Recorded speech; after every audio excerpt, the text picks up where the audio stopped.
هاد السيدة هادي مهندسة، كانت مزوجة بواحد الطبيب وطلقت منه. بعد فترة قصيرة ديال الطلاق غادي تلقى مقتولة وسط السيارة ديالها اللي مبلاصية حدا الفيلا ديالها. شكون اللي صفاها ليها وشنو الدافع اللي خلاه انه يدير فيها هذيك الوحشية؟ هادشي اللي غادي نتعرفوا عليه في القضية ديال اليوم. بقاو معنا. السلام عليكم. القضية ديال اليوم غادي تسافر بنا الى مدينة الجديدة. عند واحد السيد اللي الاسم ديالو حسن. هاد السيد هذا متزوج، عنده جوج ديال الابناء، عنده وليد وبنية.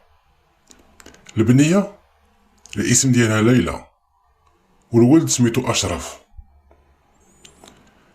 هاد السيد هذا حسن المهنة ديالو عنده محل ديال الذهب، محل اللي هو كبير، اي من الناحية المادية حسن لا باس عليه. هاد السيد هذا ترمى للتجارة من الصغر ديالو، هادشي وارثو عن الوالدين ديالو. أرنا حسن الوليدات ديالو ليلى كانت واحد البنت اللي كتقرا وما لقاش معها الاب ديالها صعوبات، اي البنت كتقرا راسها عادي، بواها مهلي فيها بحكم ان الامور الماديه مزيانه، البنت كتقرا وغادي الامور مزيان. اما الولد اللي الاسم ديالو اشرف، هاد الدري هذا عذب والديه مزيان. كان واحد الدري كيقرا مزيان في الاول في الابتدائي، ولكن الدري ملي بدا تيكبر شويه، منين طلع الاعدادي وفي الثانوي كرفس والديه. الدري ما باغيش يقرا نهائيا، الدري باغي غير يدور، باغي غير يتفلى مع الدراري، وكان بواه مهلي فيه ومو مهليه فيه. ولكن الاب منين شاف الولد ديالو مبغاش يقرا غادي يزير معاه مزيان، زير معاه، نقص عليه الفلوس، نقص عليه داك الاهتمام باش زعما يتحك الدري ويولي يرجع للطريق. ولكن الدري ما زيد غير في عما ايامو، غادي غير مع الرفقه السيئه، ما كيقرا ما والو. غادي يوصل للباك غادي يسقط فيه جوج ديال المرات، حتى جراو عليه من المدرسه. هاد السيد هذا، هاد الدري هذا اشرف، الاب ديالو استنتج بانه هاد الدري راه ما قاري ما والو، واخا دار معاه جميع الوسائل. علاش الدري ما كانش قاري؟ لان الاب ديالو بعد ما شاف الدري مفشش ومقابل غير الدوران خاوي زير عليه الحبل. ولكن الزوجه ديال حسن كانت تهتم بالولد ديالها في السر، اي هو كيمنعو هي كتعطيه الفلوس، والتربيه ديالو خسرات. هنا الاب غادي يدخلو معاه المحل، واللي غادي يولي يراقبو الليل والنهار وزير عليه مزيان. ولكن الدري واخا هو زير عليه بقى داكشي اللي فين ما كيلقى سلته كيسلت ويمشي يدير الافعال ديالو. الاب ديالو غادي يكون صارم معاه بزاف، غادي يجي عنده غادي يقول جوج الحوايج: غير اما غادي تنضبط في العمل ديالك وتشوف المستقبل ديالك، ولا ما باقيش تجي عندي للدار. وغادي يمشي لعند الزوجه ديالو لانها عرفها هي اللي كتساعدو في هاد الطيش ديالو. مشى عندها وقال لها اخر مره باقي تعطيه شي حاجه، ولا حتى انت راه غادي تدخلي في العقاب معاه. فعلا الام عرفت ان الزوج ديالها كيدير هادشي لمصلحه ولدها، حتى هي غادي تقطع عليه الماء والضو، غادي يولي يجي عندها الولد وغادي تقول لي راه باك ما بقاش تعطيني الفلوس. الدري تزير، تيشوف انه لا جرى عليه باه ما كاين فين يبات، ما عنده مهنه باش يصرف على راسو. هو يستنتج الدرس، قال صافي خاصني نشد الطريق، الاب ديالي كيغوت عليا وكيدير هادشي غير مصلحتي، اما هو في الاول راه كان تيعطيني فلوس وكان مهلي فيا. كما تنقولوا الدري فاق بانه راه غادي في واحد الطريق اللي هي عوجه.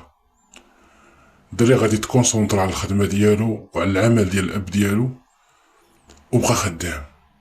وهنا الاب ديالو حسن غادي يشوف الولد ديالو ولا غادي مزيان. وبقى تيراقبو غادي الدري مزيان، الخدمة ديالو مزيان، حتى ولا كيخليه في المحل غير بوحدو، وكيقلب من وراه تيشوف الدري واش غادي مزيان ولا لا، حتى عرف ان الدري كيجتهد وكيدير الجهد ديالو مدوبل باش ان المحل ينجح وانهم يدخلوا فلوس كتر. الاب منين عرف ان الدري شرب الحرفه والدري صافي ولا غادي مزيان، ولا كيخليه والاب تيبقى في الدار بحكم انه بدا تيكبر في العمر، خلاه وبقى هو تيجلس في الدار. غادي يخليه ويمشي للحج هو والزوجه ديالو، وغادي يراقب واش الدري غادي يمشي مزيان في البيع والشراء ولا لا. وفعلا غادي يلقى ان الابن ديالو غادي مزيان، وبحكم الدري باقي صغير وباقي يجيب الجهد انه كيدير مجهود مع الكليان والى اخره، المحل غادي مزيان. رجع عند البنت اللي كما قلنا هاد البنت هادي الاسم ديالها ليلى، اللي هي الاخت ديال اشرف. هاد البنت هادي غادي في القرايه ديالها مزيان، الوالدين ديالها مهتمين بها كلشي. غادي تخرج هاد السيده هادي مهندسه ديال البناء، مهندسه معماريه، غادي تخدم خدمات، الامور ديالها غاديه بخير وعلى خير. الاب ديالها حسن عنده فيلا، الناس غاديين بخير وعلى خير، الدري ولا نجح في التجاره، البنت تخرجت مهندسه معماريه، وهذا الشيء اللي كان بغى ليها الاب ديالها. غادي تقدم لها واحد الطبيب، شافها هاد الطبيب هذا كان من كما تنقولوا صديق العائله، كان تيتردد عليهم بزاف. تقدم ليها البنت، وافقات، الاهل ديالها وافقوا، تزوجت به على سنة الله ورسوله.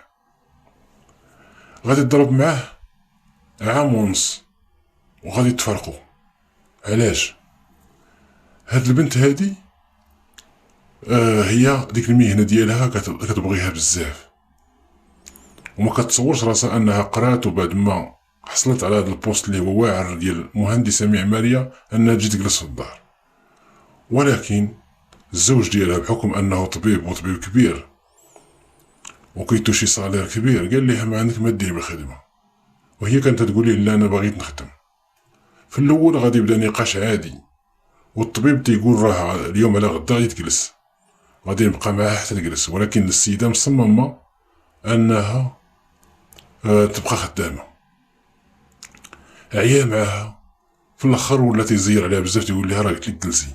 هي كتقول لي شوف هاد القضيه غير نساهم بالك. هنا الطبيب غادي يقول لها جوج الحوايج، غادي يحطها امام جوج اختيارات. قال لها اما غادي تجلسي في الدار واي حاجه خصاتك انا نعطيها لك وندير لك صالير وجلسي في الدار. الاختيار الثاني الا بغيتي تبقى مصممه على الخدمه صافي نتفرقوا. هنا بدون تفكير ليلى غادي تختار الاختيار الثاني، قالت لي نتفرقوا.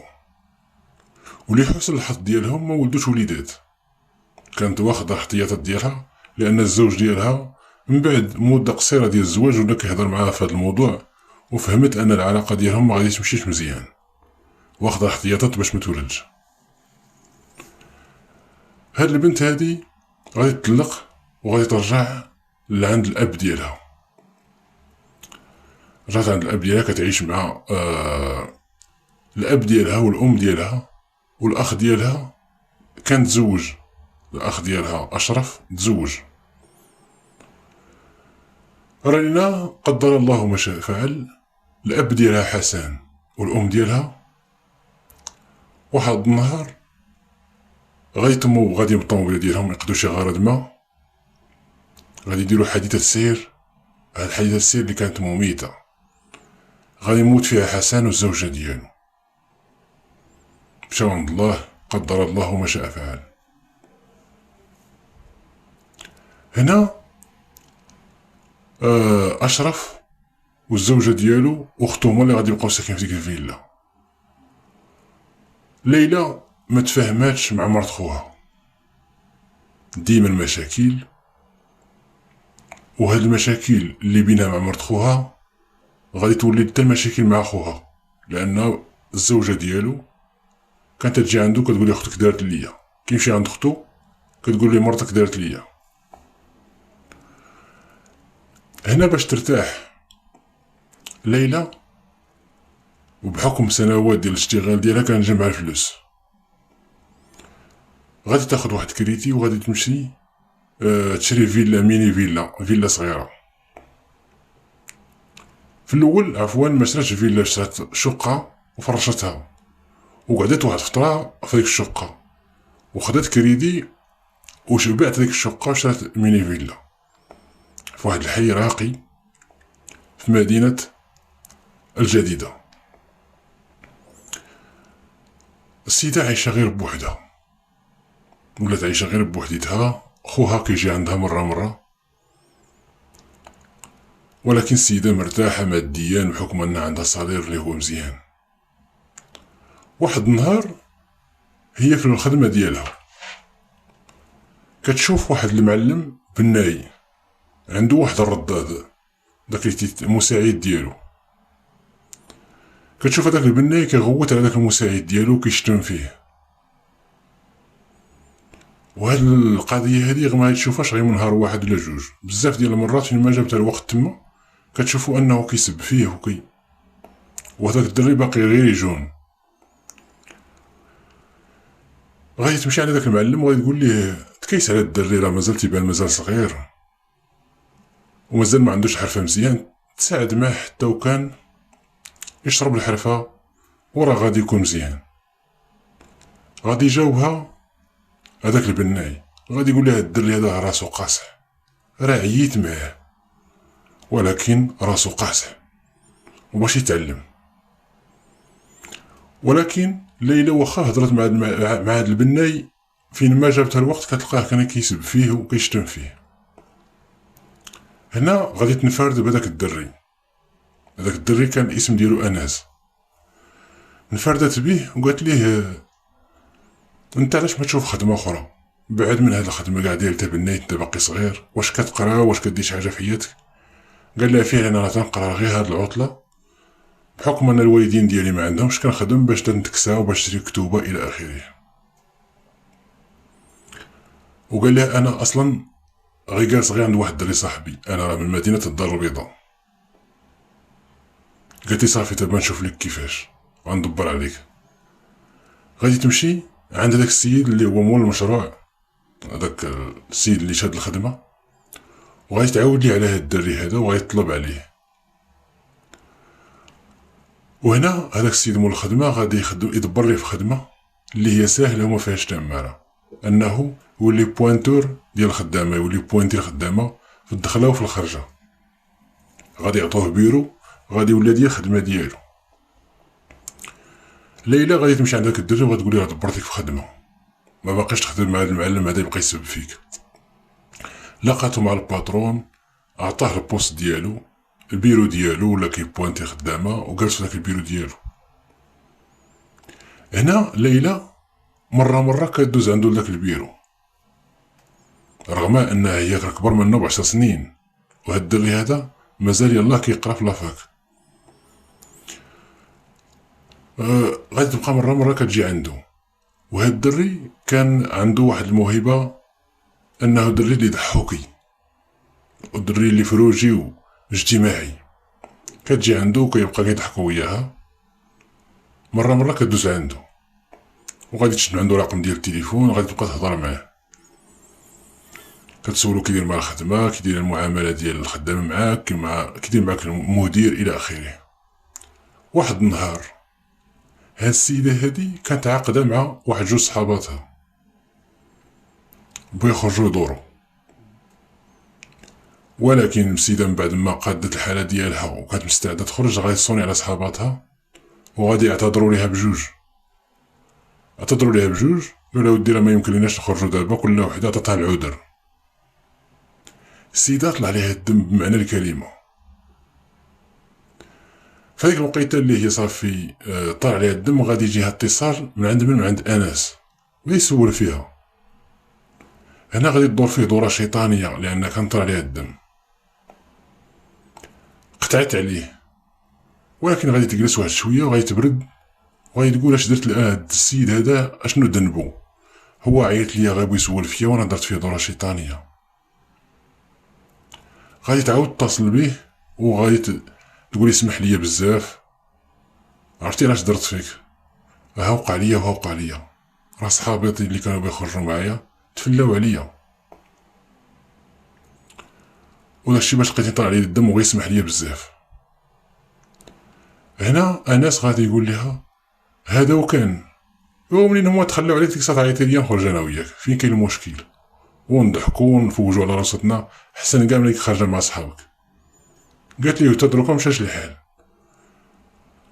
فعلا السيده غادي تخرج هي وياه وغادي يبدا يدورو وغادي ترجع ناشطه احسن من كون مشاو معاها صحاباتها، لانه فوج عليها وهاد الدري هذا كان ضحوكي، لقات راحتها معاه ورجعت ناشطه. ومن هذيك النهار العلاقه ديالهم غاديه وكتوطد، حتى ولا كيجي عندها الفيلا ديالها، كيجي عندها الفيلا ديالها وتيعاود لها المشاكل ديالو. قال لي راه جالس غير عند واحد الدري صاحبي وتقلت عليه الى اخره. قالت لي عرفتي اش غادي دير، انا جالسه غير بوحدي، جي جلس معايا، فين كاين المشكل، حتى تلحق وقت المدرسه وسير في حالتك. فعلا السيد ولا تيمشي معاها للفيلا ديالها، عطاتو غرفه ديالو جالس، وبحكم الاحتكاك اليومي ديالهم وقالك وما اختلى رجل بامرأة إلا الشيطان تلتهم، غادي يوقعوا في المحظور في علاقة محرمة رغم أنها هي كبر منه. العلاقة ديالهم غادي تبقى مستمرة، وهاد السيد هذا كان تيشد طاكسي في الصباح وفي العشية، ما عندوش ترونسبور. وهنا السيدة بحكم أن الفلوس موجودة كتدوشي صالير مزيان، غادي تشري ليه طوموبيل اللي هي بونكازيو ولكن تقضي الغرض، وكتبتها ليه في الاسم ديالو. والسيد ما قداتو فرحة، قلبت ليه على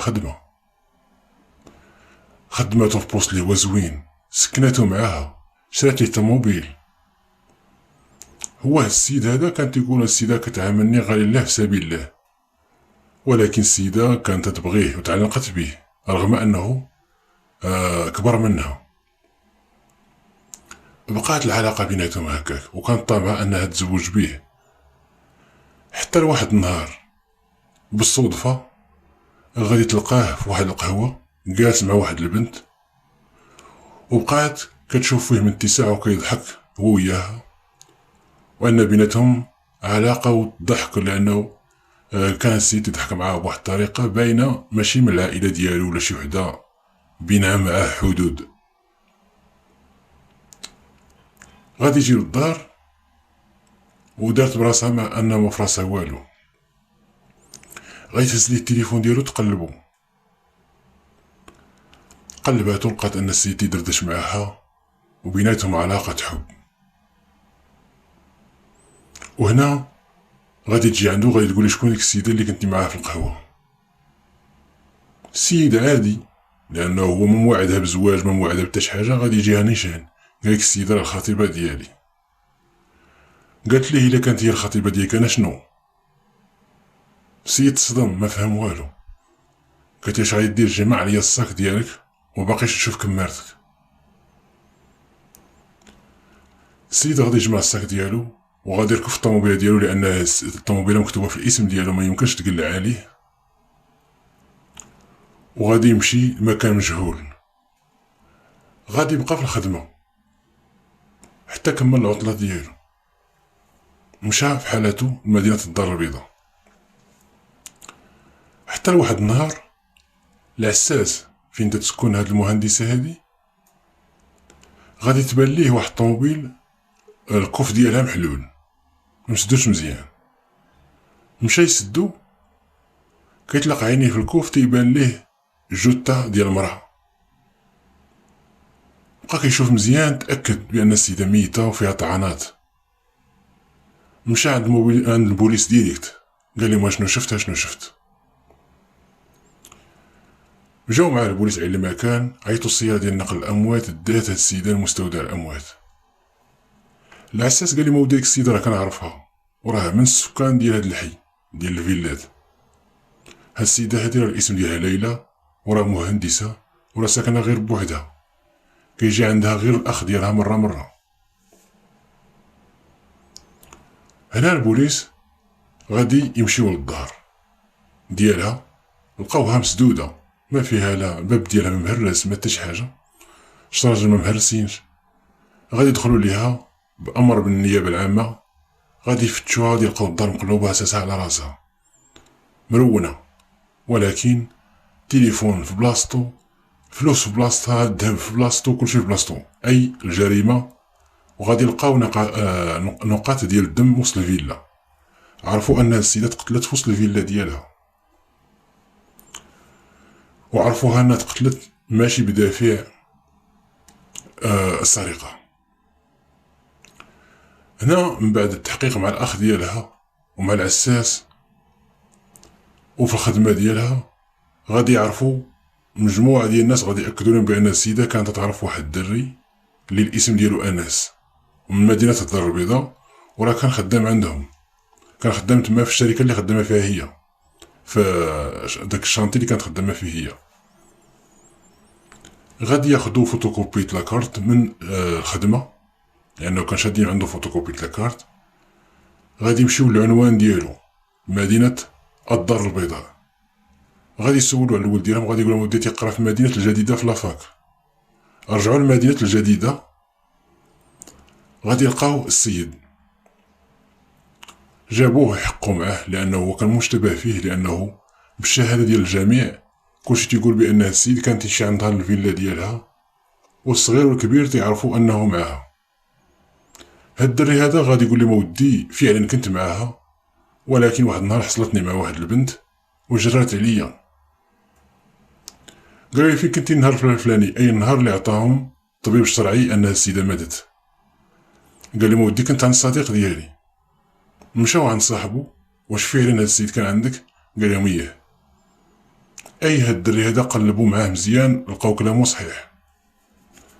غادي يخرج تقرير ديال البصمات غادي يلقاو فعلا البصمه ديال انس كاينه في الدار، والبصمه ديال خوها، والبصمه ديالها هي. انس قلبوا معاه ما لقاو ضدو حتى شي حاجه، عنده حجه غياب. ربما هاد الاخ ديالها بعد ما عرفها كدير الفاحشه هو اللي صفاها ليها، ولا صفاها ليها باش يبقى الارث المحل ديال الاب ديالو، ممكن. مشاو عند الاخ، قال لي ودي، قالوا لي فين كنتي النهار الفلاني؟ قال لهم كنت عند ولد عمي، الزوجه ديالي كانت في دارهم وانا كنت بيت عند ولد عمي. مشاو عند ولد عمو، قال لهم فعلا كان عندي.